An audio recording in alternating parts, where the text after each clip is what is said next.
रघुपति राघव राजा राम, पतित पावन सीताराम। रघुपति राघव राजा राम, पतित पावन सीताराम। देवासी पहावे भक्तपणे. जी कामं आपल्याला इथे सांगितली किंवा जो उपदेश सांगितला तो देवाला भक्तपणे पाहायला शिकवण्यासाठीच सांगितला. स्वामी जे म्हणाले ते इतरत्र आपल्याला कल्पना आहे की विभक्त नव्हे तो भक्त असं म्हणले ना. व्याख्या करताना जो वेगळा नाही तो भक्त, विभक्त नाही तो भक्त. त्या अर्थाने जो त्या काय गुरूंपासून देवापासून वेगळा नाही कोणत्याही अर्थाने तो खरा भक्त. मग त्याचं पाहणं म्हणजे स्वतःला पाहणे आहे. आणि जोपर्यंत सगुणाचा विषय आहे, काय फोटो आहे, मूर्ती आहे, देव आहे, गुरु आहेत, कुणी आहेत, तिथे पाहणं हा प्रत्यक्ष व्यवहारातला सगुणातला पाहण्याचा विषय झाला. पण त्यातही पुन्हा विभक्तपणा नाही, वेगळेपणा नाहीच. तो त्यांचा जो विचार तो माझा विचार, किंबहुना नंतर असं होतं की ह्यांचा विचार तो त्यांचा विचार असं होऊन बसतं. ते ह्याच्या गटानेही आपल्याला माहिती असतील. गुरुदेवांच्या वेळेला मला ते आठवण झाली की याच्यावरून इंचगिरीहून तिकडून येताना विषय झाला की आपण आपली नियमावली आपण आता सुरू केली पाहिजे. गुरुदेवांच्या बरोबर बोलणं झालं. भाऊसाहेब महाराज होते, आपल्याला माहिती असेल. तर ते तुला येताना प्रवासामध्ये थांबले, वाटेत दिशेला वगैरे जाऊन आले. येईपर्यंत गुरुदेव तिने हा विचार सांगून ठेवला होता. तेव्हा काय असावं तर ते आल्याबरोबर दोघांच्यात संवाद झाला. जो विषय चालला होता नियमावली आता आपण सुरू करू, यात पहिले पाहता श्रीमुख हा बघ असा आवाज. त्याच्या मला म्हटले माझ्या मनात हेच होतं. तेव्हा अशी पहावे भक्तपणे. तेव्हा तो विचार एक झाला. म्हणून त्यांच्या मनात बाजूला गेल्यानंतर जो अभंग पहिल्यांदा आला तोच अभंग यांच्या मनात आला. आणि दोघे एकत्र झाल्यानंतर विचार तोच ठरला. पहिले पाहता श्रीमुख हा असं अभंग आपल्या नियमावलीत सुरुवातीला नित्योपासना म्हणून असा तसा तो तेव्हापासून आहे त्या नियमावलीमध्ये. तर हे जे काय आहे हे कशामुळं होतं तर वेगळेपणा सोडायला, वेगळेपणाला जी कारणं असतात ती दूर करण्यानं ते होतं. वेगळेपणाला माझी काही कारणं आहेतच की, काही बाह्य आहेत, काही आंतरिक आहेत. ती बाह्य कारणं दूर करत आंतरिक कारणं दूर करण्यापर्यंत जाणं ही आपली साधना आहे. बाह्य कारणाने हळूहळू मनुष्य आंतरिक कारणापर्यंत जातो. डोंगरावरचं देऊळ आहे. मनुष्य हळूहळू पहिल्यांदा उत्साहाने, मग नंतर उडून काढत का होईना, पण त्या शेवटी जेव्हा चढण लागते डोंगरावरची त्यावेळेला कष्टाने जातो, पण जात राहतो एवढं नक्की. आणि हे बाह्य आहे जाणं, त्याचं देवाकडे जाणं आहे ते बाह्य आहे. आणि ते ज्या वेळेला तिथे पोचतो त्यावेळेला बाह्यात्कारे तिथंपर्यंत जाऊन पोचला देवाच्या दर्शनाला. आपल्या डोंगरावर खूप ठिकाणी अशी देवालय असतात, श्रद्धेची स्थानं असतात. तर त्या ठिकाणी जाऊन पोचल्यानंतर मग ज्यावेळेला शांत बसतो तेव्हा तो आणि देव, आता त्या दर्शनानंतर जे समाधान असतं ते तिथं एखाद्या विमानाने उतरून होण्यासारखं नाही. त्यासाठी जे आधी कष्ट पडले ते ज्या वृत्तीनं घेतले त्यात स्वतःचे सगळं शरीर झिजवले. शरीर झिजवावे साधने पुढे आपल्याला जे म्हटलं आहे ते त्यासाठी आहे. तर दर्शन घेण्यासाठी शरीर झिजवणं हे वारीतलं भ्रमच आहे. त्या अर्थाने शरीर झिजवतात.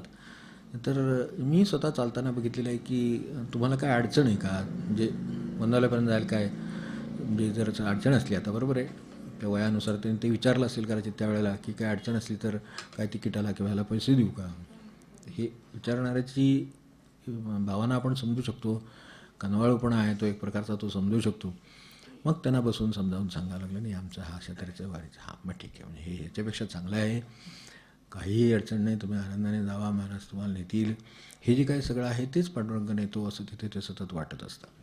मनुष्य जातो स्वतःच्याकडून, कष्टाचं काम आहे पण नेण्याचं काम त्यांच्याकडून आहे.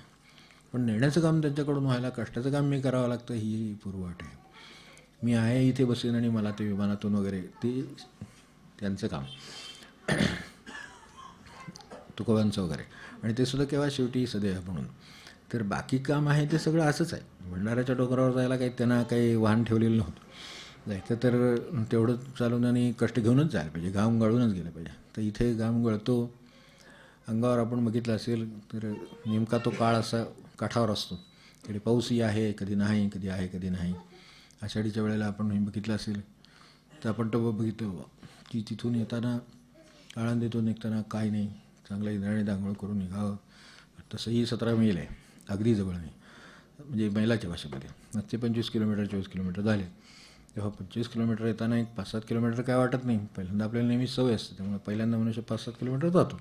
त्याप्रमाणे जायला होतं. शेवटी अगदी पाय गळ्यात येतात. ते पुण्याजवळ यायला लागलं की येरड तिथे आलं की लक्षात येतं. पण तरीसुद्धा वाटेत जे काय होतं ते खरं असतं. तर त्यावेळेला भेटताना मनुष्य आपल्यापेक्षा त्याच्या अडचणी, त्याची परिस्थिती हे सगळं बाजूला जाता जाता कळत जातच असतं. आणि मग त्यावेळेला ते काय जे होतं त्या हालचाली शरीराच्या होतच असतात, त्यानिमित्ताने ते चालूच आहे. पण मनाच्या ज्या हालचाली होतात त्या मोठ्या. त्यावेळेला आपण आपली जी परिस्थिती समजतो त्याच्यापेक्षा खूप कठीण परिस्थितीतले लोक चालत आहेत. त्यांना आपली एवढी अनुकूलता आहे तेवढीसुद्धा त्यांना नाही. अशा अनेक अडचणी आणि परिस्थिती समोर येतात. आणि अक्षरशः त्या दिवशी काय आमच्यावर कृपा म्हणा, असा काही पावसाची सर दणकून पडली की आहे असं सगळे कपड्यासकट ओले. जे चालायला सुद्धा ते लेंग्याचा न्याचा त्रास व्हायला लागला, विजारीचा त्रास व्हायला लागला. ते पडपड होते आपल्याला माहिती आहे. तर तशाच अवस्थेत चाललं. पण पर्याय नाही. थोड्या वेळाने ऊन पडलं. जवळजवळ 2 तास गेल्यानंतर अंगावर कपडे वाळले. थांबायची सोय नाही. पुण्यात येईपर्यंत भिजलेले कपडे वाळले. त्यावेळेला कळलं की असे अंगावर कपडे भिजले पाहिजेत, आपण देवाच्या दिशेने चालत असलं पाहिजे, असाच पाऊस यावा आणि असेच कपडे अंगावर वाळावे, म्हणजे काय ते कळतं. मग ते घरात तुम्ही दंडे लावा, त्याच्यावर वाळत घाला, काय वारं काय असेल ते ड्रायरनं आंबवून तुम्ही सगळ्याची किंमत तिथंच कळते काय ती. ते काय होतं तिथे. तर त्याच्यातून एकदा गेलं म्हणजे निसर्गाशी इतकं व्यवस्थित जातं असतं की अखंड पुढे 15 दिवस तुम्हाला निसर्गच सांभाळतो सगळा. काय वारं येणार ते सांभाळणार, ऊन पडणार ते सांभाळणार, पाऊस पडणार तो पाऊस काही नुसतं भिजवून जात नाही, तुम्हाला ताजातवाना करून जातो. हे पण तितकंच आहे. त्याच्यानंतर पडणारं ऊन आणि आधी पडणारं ऊन यात काही फरक आहे. आपण भिजलेला असतो आणि पावसात चालतच असतो, त्यावेळेला नंतर जे ऊन पडतं ते आपल्याला जे काय देतं ते आधीच ऊन देत नाही. नंतरच्या उन्हामध्ये फरक असतो, कारण आपण मध्ये पाऊस झेललेला असतो. तर तसंच एरवी जसं दुःखानंतरचं येणारं सुख जसं अधिक आनंद देतं, आधीचं सुख पहा आणि नंतरचं पहा, त्याच्यामध्ये जो फरक आहे ना व्यवहारामध्ये, तो तिथे परमार्थामध्ये व्हावा. मग देवासी पहावे भक्तपणे हे शक्य होईल. पण ते व्हायला ही अशी म्हणून ते नीचसेवा गुरुगृही जिथे आहेत आत्ता, तर ती त्यासाठी ती सांगितली. आता याच्यात काही वेळेला अडचण अशी येते का याच्यावर आपण थांबलो आहे, पण त्याच्यावर अहंकाराचा संबंध मोठा आहे म्हणून थांबलो तिथे. सेवा गुरुगृही एखाद्याला गुरु असले आणि त्याला सेवा करायला मिळाली गुरुगृही, तर ती बाकीचीच गोष्ट आहे, ती थोडी दुर्मिळच आहे. पण आपण एरवी म्हणतो की नाही घर काय, म्हणजे ज्याच्या त्याच्या पद्धतीप्रमाणे घर काय महाराजांचं आहे, घर काय महाराजांचं आहे, पण फ्लॉवर पॉट इकडच्या तिकडे ठेवलेलं चालत नाही माणसाला. काय घर महाराजांचं, किरसून इकडचे तिकडे कोपऱ्यात राहिलेली चालत नाही, चालत नाही, काय माप चालत नाही, काय ते असेल ते कसं जागच्या जागी, सगळं जागच्या जागी पाहिजे. महाराजांचं घर आपण व्यवस्थित ठेवलं पाहिजे, बरोबर आहे. समजा आहे महाराजांच्या इच्छेनं म्हणा, कोणी आलं काय विस्कटून गेलं आहे, नंतर करू, त्यांचंच आहे. पण माझं विस्कटलं नाही, त्यांचं विस्कटलं घर ना, असं विचार मनात आला तर ठीक आहे. मी एवढं शिस्त लावले, सगळं व्यवस्थित ठेवलं तर चकाचक काय असेल ते करून, आणि ही काय कुणीतरी मुलं येतात, कोणाचे तरी पाहुणे येतात, त्यांचे काहीतरी करून जातात, करू देत की, ते त्यांचेच आहेत. जसा मी त्यांचं आहे, घर त्यांचं आहे, तसं तेही त्यांचेच आहेत. आणि जे काय करतायत ते त्यांच्याच इच्छेनं करतात.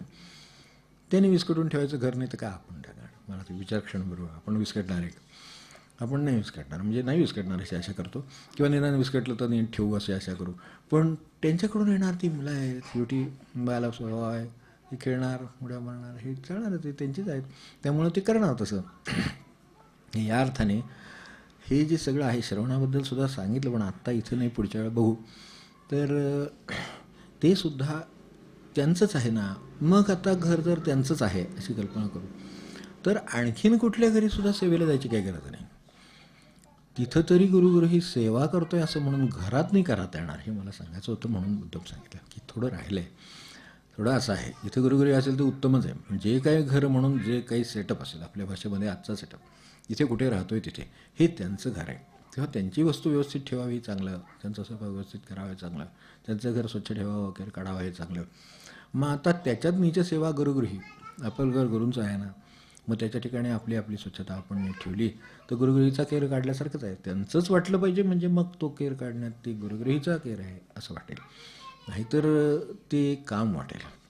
काम म्हटलं की माणसाला कंटाळा आला, कष्ट आले, चुकवण्याची प्रवृत्ती आली, असंख्य गोष्टी आल्या. ते का आल्या तर ते काम वाटते म्हणून. ज्याला सेवा वाटते त्याला कष्ट नसते. सेवेला आनंदाचं स्वरूप आहे, कर्माला कष्टाचं स्वरूप आहे. दोन्ही फरक स्पष्ट आहे. कर्मामध्ये कष्ट होतात, टाळण्याची प्रवृत्ती होते, नको असं वाटतं, टळेल का असं वाटतं, दुसरा कोण करेल का बघूया, नाही झालं तर आपण करू. आता घरात 2च माणसं आहेत, तिथं काय करतात, दुसरं तर काय करणार नाही आपल्याला माहितीच आहे. काढतोच की नाही केर मग, हे काय, हे तर नाहीला झोडून काढणं झालं. तसं नाही, ते काय उठायच्या आधी जर आपण समजा हे करून ठेवलं असलं आपल्याच घरातला केर, काय सकाळी केर काढायची पद्धत आहे असं गृहीत धरू आपण. समजा सकाळी केर काढायची पद्धत असली, समजा त्यांना काय झोप लागली असली, काय पुरुष मनुष्य असला घरात आणि त्याने उठला आणि केर काढून ठेवले सगळे, आणि काय ते दूध तापत ठेवलं वगैरे, काय उठल्यावर माणसाला देवाला आनंद होणार नाही एवढा, घरात आनंद काय, कुठे जात आहे गुरुगुरी आणखीन काय. बरं वाटेल की नाही, एवढं कल्पनेनं जर बरं वाटतं की नाही. काय समजा काही घरात उलटी पद्धत असेल की ह्याने रोज सकाळी उठून की ते ठरलेलंच आहे त्यांचं, समजा आधीपासूनच तसं, त्यावरच काय ते पुढे ठरलं. तर असं जर समजा असेल तर त्यानेच केर काढायचं ठरलं असलं समजा, असं गृहीत धर. आणि त्यामुळे ते उठून पहाटे उठून 5ला कामाला लागतात, सगळी केरबेर काढून ठेवतात, मग त्या उठणार, मग ते त्या करणार, त्यांना देणार, असे काही समजा ठेवण असले. उलट झालं समजा, काय बिघडते, एका दिवशी त्यांना वेळ लागला, झोप लागली, काही कामं पडली असतील ज्यादा घरातली, तर असं असेल, झोप लागली, तर ह्याच्यात समजा ते उठायच्या आधी आपण एक अर्धा तास उठलं, घरातलं केरबीर काढून ठेवला, उठल्यावर तर वाटतं अरे काय आहे आपलं ठरलं आहे खरं म्हणजे, पण तरीसुद्धा आनंद आहेच की नाही शेवटी. तर त्यातल्या त्यात हे कमी जास्त आम्ही ठरवलं आहे तेवढं फक्त काढा. पूजा कमी नाही, केर जास्त नाही, केर कमी नाही, पूजा जास्त नाही. सेवाच म्हटल्यानंतर फक्त आनंदच असला पाहिजे. आणि जोपर्यंत सेवेत आपल्याला आनंद मिळत नाही तोपर्यंत आपण सेवा नाही केली एवढं लक्षात ठेवा. काम केलेलं आहे, काम तो कोणी करतो, करावंच लागतं काम. शेवटी काय काम राहतं शेवटी किती वेळ तर राहतं. शेवटी ते दूध नसेल म्हणून तरी तापवावं लागतं नाही कोणाला तरी, समजा नाही तापवायचं, जसं सकाळपासून तू तापव का मी तापव, 2च माणसं असले, काय इतका संवाद असेल काय किती उत्तम सांगता येत नाही. तसं झालंच समजा, शेवटी काय होईल, शेवटी कोणाला तरी दया येईलच की दूध वाया घालवण्यात काही अर्थ नाही. निदान जो त्यातला मिळवत आहे त्याच्या तरी मनात येणार, किंवा कदाचित जो मिळवतो नाही त्याच्या मनात येणार, किंवा हे वाया जाईल म्हणून तरी निदान तापवेलच ना. मग हे कसं काम, कष्टाचं काम नाही, हे कष्टाचं काम नाही, आनंदाचं काम आहे. त्यामुळे सेवा तेव्हा होते की जेव्हा त्याच्यात कामात आनंद असतो आणि ते केल्याचा काहीही विषय किंवा अहंकार नसतो. मी हे केलं किंवा मी म्हणून हे केलं वगैरे असं काही नाही. मी म्हणून हे केलं, अनेक ठिकाणी आपण घरामध्ये नाही काय करत, मी म्हणून पुढचं सगळं वाक्य आपल्याला माहिती, दुसऱ्याचं नाही टिकलं असतं वगैरे वगैरे जे काय म्हणतात ना, तर तसं आहे. तसं नाही, ते सेवेनं ती सुद्धा सेवाच आहे. कुटुंब ही सुद्धा सेवाच आहे, व्यवस्थेची ती सेवा आहे. आपण एकमेकांची समजू नका, एक कुटुंब व्यवस्था म्हणून आहे, तिची ती सेवा आहे. त्यासाठी मी हे करतो, कारण एक कुटुंब एक ग्रस्त आहे म्हणून एका कोणाची तरी आईवडील असतील, मुलंबाळ असतील, लोक असतील, कोणाची तरी सोय होते. आज ते कुटुंब आहे म्हणूनच येणारा येऊ शकतो. तो एकटा बिचारा तोच घेऊन, म्हणजे ते एक झोळी घेऊन स्वतः निघाले, त्याच्या घरी आणखीन आला तर त्याला दुसरी झोळी देऊन ते म्हणते चला अपेक्षेला. समर्थांनी सांगितलंच आहे ते, त्याच्याबद्दल आपण सांगायची काही गरज नाही. तूही चल म्हणतील, मी निघालोच आहे. त्यामुळे ते कल्याण निघाले तर स्वामी म्हणून चला तुम्ही बरोबर, नाही तुम्ही त्याची काही गरज नाही, आम्ही जातो. जे पण त्यांच्या घरी ते म्हणणार मीच झोळी घेऊन जातो आहे. तर तसं नाही होत. गृहस्थाच्या घरी आला, कुणाच्याकडचा आला आहे सोडून द्या क्षणभर, मग तरीसुद्धा आल्यानंतर त्याला एक आशा असते, ती होणार सगळं व्यवस्थित, घरातली खात्री आहे तेवढी, कारण एक सेटअप आहे. मग ते गुरुगृह नाही का, गरज मुळात त्यांचं आहे. त्यांच्या घरी आलेल्या माणसासाठी काय चहा करतो आहे, काय म्हणजे स्वयंपाक करतो आहे, काय जेवण करतो आहे, हे सगळं त्यांच्यासाठी करतो आहे. म्हणजे मग त्याला आणखीन काही वेगळ्या स्वरूपाच्या ठिकाणी जायची गरज लागणार नाही. ते गुरुगृही सेवा करायला वगैरे वेगवेगळ्या ठिकाणी जातात ना, तिथल्या गरजा असतील ती गोष्ट स्वतंत्र आहे. पण मुळामध्ये तशा तऱ्हेची खरी गरज आहे का म्हणलं तर नाही. माझंच घर त्यांचं हे समजून तिथंच सेवेच्या भावाने न राहिला तर तिथंच काम आहे त्याचं. आता ते जमत नसेल आणि योगायोगाने तसं मिळालं असेल, कोणत्याही कारण नसेल तरी उत्तमच आहे, त्यांची अवश्य सेवा करावी. पण तिथे जे काय मी पाणी भरतो, काय करतो, घरातले कामं करतो, ते सांगितलं तसं केरवाऱ्यापासून काय स्वयंपाक पाण्यापर्यंत जे काही करतो ते त्यांची सेवा म्हणून करतो आहे. कुठेही केली तरी सेवा असली तर त्यांनाच पसते, ती कुठेही करा. फक्त भावना नाही आहे की गुरुगृही मी हे करतो. तर ती भावनेमुळे केल्यामुळं मग आपल्याला माझं म्हणून नाही अमकं तमकं असं काय उरतच नाही. सेवेला करता नाही, सेवक आहे. कर्माला करता आहे, सेवेला सेवक आहे. सेवकाचं जे काय मिळतं ते तिकडूनच मिळतं, त्यालाच समाधान म्हणतात. हे जे शेवटी झाले समाधान, हे शेवटी जे आहे दास म्हणे झाले समाधान. का झालं तर भक्तपण आलं म्हणून समाधान झालं. भक्तपण का आलं तर विभक्तपण गेलं म्हणून. म्हणजे माझं काही वेगळं करायचं आहे, माझा काही वेगळा विचार आहे, माझं काही अमुक आहे तुमक आहे, हे यातलं काही राहिलंच नाही. त्यांचंच काय आहे ते आहे. मग त्यांचंच जर आहे तर मग काय ते त्यांच्या इच्छेप्रमाणे झालं. त्याच्यापेक्षा त्यात काही राहतच नाही, त्यांच्या इच्छेप्रमाणे केलं एवढंच राहतं. आत्ता या क्षणी काय काम आहे ते केलं, ते केल्यानंतर मग समाधान राहतं. त्याची विभक्तपणा गेला, वेगळा विचार गेला, वेगळा बेत मत आग्रह सगळ्या गोष्टी गेल्या. ते वेगळ्याच पाडणार आहेत माणसाला. कुठलाही आग्रह मत विचार सगळे भेद करणाऱ्या गोष्टी आहेत. कारण तसं जर नसतं समजा तर हे बाळगावत लागलं नसतं. दुमत काय होतं, ती मत आहेत वेगवेगळी, मग दुमत झालं, अपेक्षा आहे म्हणून भंग झाला, तसं आहे सगळं. तर त्यामुळे तसं आहे म्हणून हे झालं. ते नसतं तर काय प्रश्नच नाही, आपलं काम केलं पुढे झालं निघाला. असं जर असलं तर जीवनाची गाडी जात राहते. जर ती आपण अशी ठरवलेली असली मतावर तर थांबते तिथेच, किंवा त्यातही बसता येतं. तर असं का होतं, त्या ह्यातून नीच सेवा या अर्थाने की जे हलकं मानलं जातं, कमी मानलं जातं, असे कमी मानण्याचं खरोखरच काही कारण नाही. ते गेल्या वेळेला आपल्याला कल्पना देईलच की त्या अर्थाने कमी जी मानली जाते ती सेवा गुरुगृही निरहंकार करिता पाही, जगी दुर्लभ नसे काही, उलट जगद्वंद्य. आणि म्हणून पूर्वपुण्याची असे ग्रंथी, तरीच घडे गुरुभक्ती, गुरुभक्तीची महती वर्णिली नवचे. म्हणून या गोष्टी ते एका बाजूला झालं, काय व्हायला हवं आहे ते आधीच सांगितलं. गुरुवचन तो वेदांत. वास्तविक वेदाच्या शेवटी सगळ्याचं सार म्हणून मूलभूत ज्या गोष्टी तत्व म्हणून सांगितल्या ते सगळे वेदांतात आले. जे वेदाचा अंत झाला आणि शेवटी राहिलं ती उपनिषद वगैरे, तो वेदांत सगळा आपला. तर त्याच्यातली सगळी तत्त्व त्याच्यामध्ये आली. तर आपल्याला वेदांत कोणता? गुरुवचन हा वेदांत.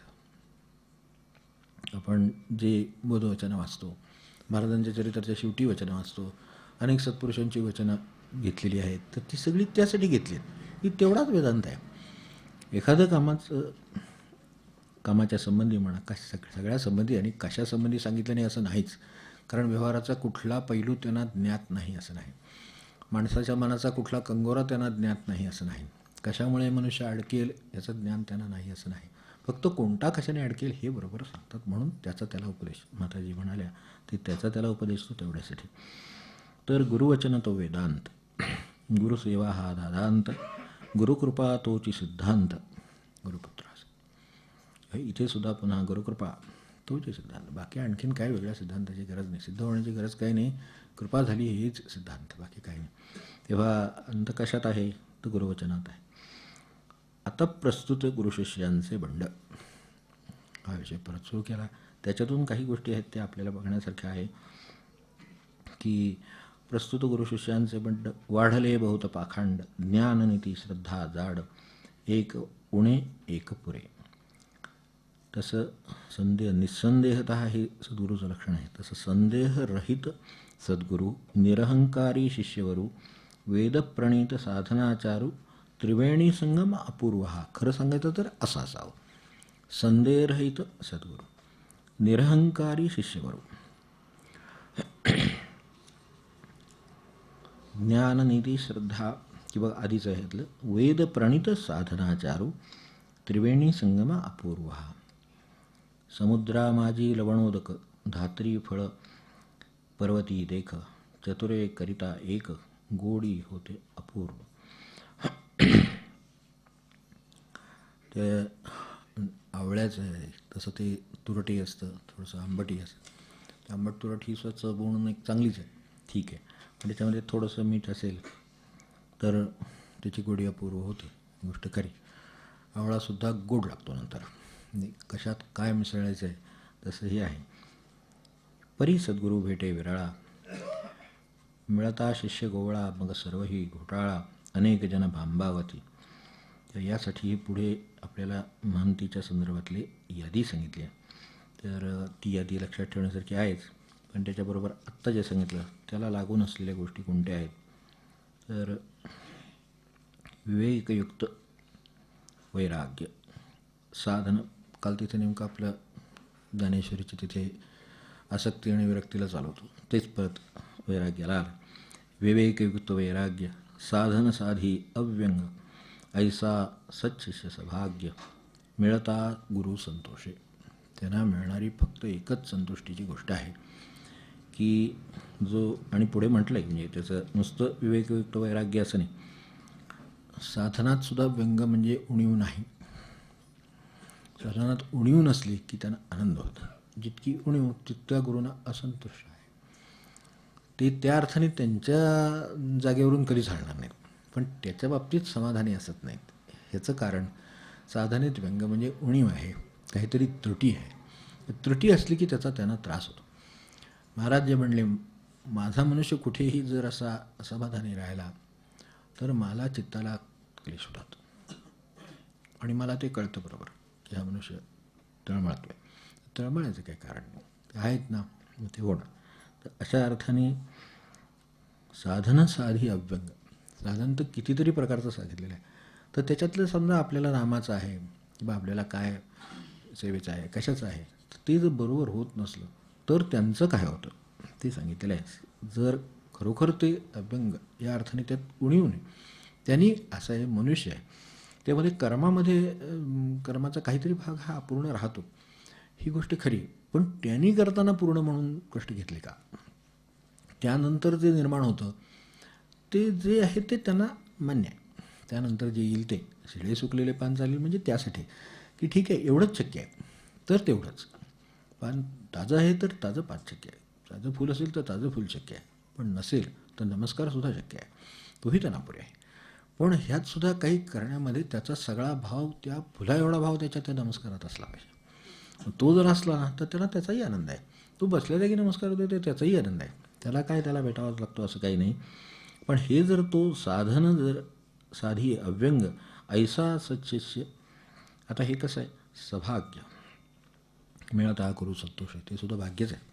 हे असं होणंही भाग्य आहे आणि असं त्यांना मिळणंही त्यांचं भाग्य आहे. त्यांचं काही कार्यकारणासाठी ते आले, ते कार्यकारण पूर्ण झाल्याचं भाग्य त्यांच्या वाट्याला त्या निमित्ताने येतं. आणि ह्यांच्या वाट्याला या निमित्ताने येतं की ते त्यांना वर्णन केलेलं त्याच्यातले आपल्याला कळण्यासारखं सोपं तिथे आहे. जो आळसा न देई अंग, तो निवांत राहिला आहे, जप शिल्लक राहिला आहे, इकडे काम शिल्लक राहिले, सेवा शिल्लक राहिली, असं नाही. आळसा न देई अंग. त्यामुळे त्याला, आणि हे समर्थ त्याच्या पूर्ण विरोधात आहे. जो आळसा न देई अंग. महाराज जे म्हणले ना, माझ्या माणसांना खड्डे खणून मुजवायला पण मी त्यांना कामात ठेवीन. कार्यशक्ती मनुष्याची शिल्लक राहिली तरच ती सेवेला तो काहीतरी उपयोगाचा राहील. त्यालाच नेऊन द्यायला लागलं, त्यालाच न्यायचं सगळं करावं लागलं तर त्याच्याकडनं काय सेवा होणार. होणारं तर त्या बसल्या जागी बाबा नाम घेईल, पण तशी परिस्थिती आहे का. तो जर कार्यशील होऊ शकत असेल तर त्यानं जास्तीत जास्त कार्यशील राहावं, पण ती सगळं दिशा त्याची त्या सेवेकडे असावी. कार्यशील राहायला म्हणजे मनुष्य कुठे जाईल सांगता येत नाही. घोडेस्वार आहे खरा, पण त्याला दिशा आणि लगाम आहेत का हातात, ती जर असतील तर ती बरोबर देवाच्या दर्शनाला जाईल किंवा कामासाठी जाईल. नसेल तो कुठे भेंडेल, घोडं हिंडवेल तिकडे. तर तसं होऊ नये म्हणून जो आळसा न देई अंग. गुरुवचनी श्रद्धा चांग. गुरुकृपा व्हावया मग उशीर नाही. आपल्याला वाटतं असं व्हायला उशीर नाही, त्यांच्याकडे कधीही या अर्थाने उशीर नसतो. फक्त वेळ यावी लागते, ह्याला काही पर्याय नाही. जे मध्ये आहे ते बाजूला व्हावं एवढी त्यांची इच्छा आहे. मनामध्ये जे भगवंताच्या इच्छेविरुद्ध म्हणून जे काय असेल ते, किंवा त्यांच्या सांगण्याच्या विरुद्ध जे काय असेल ते, कमी असेल ते, व्यंग म्हणून म्हटलं कमी, उणीव, त्रुटी, तर असं जर काही असेल तर ते जर बरोबर आपण करीत असू तर गुरुकृपा व्हावया मग उशीर नाही. गुरुवचनी विकल्प धरी. तो शिष्य नव्हे आपुला वैरी. स्पष्ट काय त्यांना म्हणायचं ते स्पष्टही म्हटलेलं आहे, कारण ती समर्थांची चांगली परंपरा आहे, तुकारामांची परंपरा आहे. त्यामुळं तसं सांगायला लागले तर स्पष्टही सांगतात. आणि शक्यतो महाराजांसारखे आहेत, तात्यासाहेबांसारखे आहेत म्हणून थोडं टाळून सांगतात. तात्यासाहेब असले तर अगदी शेवटच्या क्षणी सांगतील, म्हणजे आणि महाराज आधीच सांगतील थोडंसं. तर त्या अर्थाने गुरुवचनी विकल्पधरी तो शिष्य नव्हे आपुला वैरी, क्षीर टाकूनी करी मदिरा पान जैसा. स्पष्ट उदाहरणाने सांगितलेलं आहे. गुरुचे जाणे अंतर ऐसा दुर्लभ होणार. अगदी पहिल्यांदा जे उदाहरण येऊन गेलं ते हेच, की त्यांच्या मनात या क्षणी काय अपेक्षित असेल, काय आहे, तर ते करता येईल का. मला काय करायचं ते करणं हा तर काय जगामध्ये सगळे तेच करतात, तसं नाही. त्यांना काय करायचं आहे ते करायचं आहे. सांगितलं होतं करायचंच आहे, पण सांगितल्याच्या आधी ज्याच्या मनात येऊ शकतं त्यांना आणखीन उंची गाठली, तो अधिक सूक्ष्म झाला. कारण गुरुशी तादात्म्य होण्याचं ते लक्षण आहे की त्यांना त्या क्षणी काय करावं वाटत असेल, काय हवं असेल, काय नक्की करणं अपेक्षित असेल, ते ज्याच्यात त्यांनी म्हणायच्या आधी लक्षात येतं. महाराज म्हणले ना, तर तो पुत्र खरा की जो त्यांची आज्ञेची वाट पाहत असतो, किंबहुना आज्ञा ज्याला करावी लागत नाही किंवा त्याला सांगावं लागत नाही आणि तो ते करतो. आईवडिलांच्या बाबतीतलं उदाहरण म्हणून सांगितलं त्यांनी. आईवडिलांच्या मनात येईल आणि ते सांगतील, मग तो मला वेळ नाही म्हणणार, उद्या बघतो म्हणणार वगैरे, हे सगळं आपलं प्रापंचिकाचं झालं. इथे भक्ताचा विषय चालला आहे. त्यामुळे भक्ताच्या दृष्टीनं त्यांच्या बाबतीत जसं महाराज म्हणले, मुलाच्या बाबतीत म्हणले, मुलीच्या बाबतीत म्हणले, की काय त्यांना त्या क्षणी करणं अपेक्षित असेल ते त्यांचं अंतर जाणून जो करतो तो खरा. की ठीक आहे, काय कसली गरज असेल, काय वस्तू असेल, काय काम असेल, त्याच्या मनात जेव्हा ते आधी येतं तेव्हा तो तादात्म्य आहे, त्याचं लक्षण आहे. आता हे ज्याला तादात्म्य जमलं त्याला ते तादात्म्य नक्की जमतं, की त्या क्षणी त्यांना काय अपेक्षित असेल तर ते करावं. ह्यासाठी गुरुचे जाणे अंतर, सरळ स्पष्टच म्हटलं, गुरुचे जाणे अंतर ऐसा दुर्लभ नर. आणि ही खरोखर दुर्लभ गोष्ट आहे. कारण तादात्म्य व्हायला म्हणजे पाणीच कशातही मिसळतं. बाकीचा तांबडा रंग उडसून हिरव्या रंगात घालून काय उपयोग होत नाही. तुम्ही पाणी घाला, तांबड्या रंगात घाला, तांबडा आहे, हिरव्यात घाला, हिरवा आहे. तर त्याचेच त्याचं गाणे आठवणार नाही का, जिसमे मिला दे, तसलं असं होणार खरं. आता आपण तर काय प्रापंचिक माणसं, कळू दे, त्या भाषेत कळलं तरी चालेल, पण मूळ मुद्दा हा आहे एवढं ना. ते का तसं आहे तर जिसमे मिला दे, जर तुम्ही गुरुच्यात मिसळलं तर त्यांच्यासारखं झालं. पण निदान तिथं तसं झालं तर उद्धार होऊन जाईल. इथं असं झालं तर आणखीन एखादा रंग येईल, याच्यापेक्षा काय होणार नाही. तर त्यापेक्षा तिकडे कायमचं समाधान मिळून झाले. दास म्हणे झाले समाधान, कोणी एक पुण्य होते जे संचले, तर ते त्यामुळे हा दिन पाहिला असं त्यांचं म्हणणं आहे. तर तसं आपण हे त्यांचं लक्षात ठेवून समोर पाहू. गुरुचे जाणे अंतर ऐसा दुर्लभ होणार. हे दुर्लभ असतं हे त्यांनाही मान्य आहे. म्हणून तर इतक्या उद्धाराच्या स्थितीचं ठीक आहे, ते 10-12 जण पोचले म्हणले, हे बरोबर आहे. पण तरीसुद्धा पुढे किती गेले, उत्तम गतीला किती गेले. आज नामाची बुद्धी कधीतरी 60व्या वर्षी झाली, कधीतरी 50व्या वर्षी झाली, कधी 40व्या वर्षी खऱ्या मार्गाची ओळख झाली, हे ठीक आहे, हे त्या टप्प्यावर असण्याचं लक्षण आहे. त्याच्या आधी काहीतरी केलेलंच आहे. उगाच काही 40% मार्क पडले नाही. 40% अभ्यास केल्याशिवाय, तेवढा पूर्ण केल्याशिवाय त्याला तेवढे काही मार्क नक्कीच पडलेले नाही. ते 40 असोत, 50 असोत, 60 असोत. उत्तम गती याचा अर्थ 40वरून 50ला जाणे, 60ला जाणे आणि नवा जन्म घेऊन उरलेला प्रवास पुरा करणे. तर हे ज्याचं केलेलं आहे ते तसं तिथल्या तिथं आपल्या भाषेत, आजच्या भाषेत म्हणजे लॉक होऊन राहतं. ते जे काय वासना देह तो तसं तर तसं लॉक होऊन राहतो. पण त्याच्यामध्ये आज 60% पुण्य आहे, उरलेलं राहिलेलं आहे काहीतरी, तर ते दूर करायला अजून एखादा जन्म पुरा करतील. पण ज्याला हे अंतर करण्यापर्यंत जो गेला, अंतरंगापर्यंत जो गेला, त्याला याची पण गरज लागत नाही. गुरुचे जाणे अंतर ऐसा दुर्लभ नर, जो पावे पैल पार. त्यांच्या अंतरंगच जाणल्यामुळे. बरं, महाराजांच्या अंतरंगाच्या गोष्टीच जिथे नाम तिथे मी, हे जिथे स्पष्ट सांगितलेलं आहे, जिथे नाम असेल तिथे ते आहेतच. मग आपण नामात आहोत तर त्यांच्या दृष्टीने अत्यंत योग्य ठिकाणी आहोत. आपण कर्तव्यात आहोत तर योग्य ठिकाणी आहोत. बाकीच्या कशातही आपण असलो तर त्यांच्या दृष्टीने योग्य ठिकाणी नाही, एवढं खरं. आता त्या मूळ ठिकाणापासून किती दूर आहोत ते आता ज्याचं त्याच्या अंतरंगावर ठरेल. अंतरपरीक्षा करायला सांगितली, त्या समर्थानेही सांगितली. तर गुरुचे जाणे अंतर ऐसा दुर्लभ नर, जो पावे पैल पार ऐसा विरळा. तर अशा तऱ्हेच्या त्या भक्तामध्ये आपण असावं असं आपल्याला का वाटू नये. तर ह्याच्यासाठी आपल्याला ते वाटावं आणि त्याप्रमाणे आपल्याला करता यावं. वेळ झाली की ठीक असो. तर जो आळसा नदी यंग, गुरुवचनी श्रद्धा चांग, गुरुकृपा व्हावा या मग उशीर नाही. किंवा हे लक्षात ठेवायला हरकत नाही. आणि त्यानुसार आपण तो प्रयत्न करू की त्यांना काय अभिप्रेत असेल. तर निर्हेतुक गुरुभक्ती निर्विकल्प ज्यांची वृत्ती आवडी सतीसी पती जेवी तैसी सर्वस्वार्पिले गुरुसी तोच अधिकारी मोक्षासी लाजवी महासिद्धीसी सिद्धपुरुष.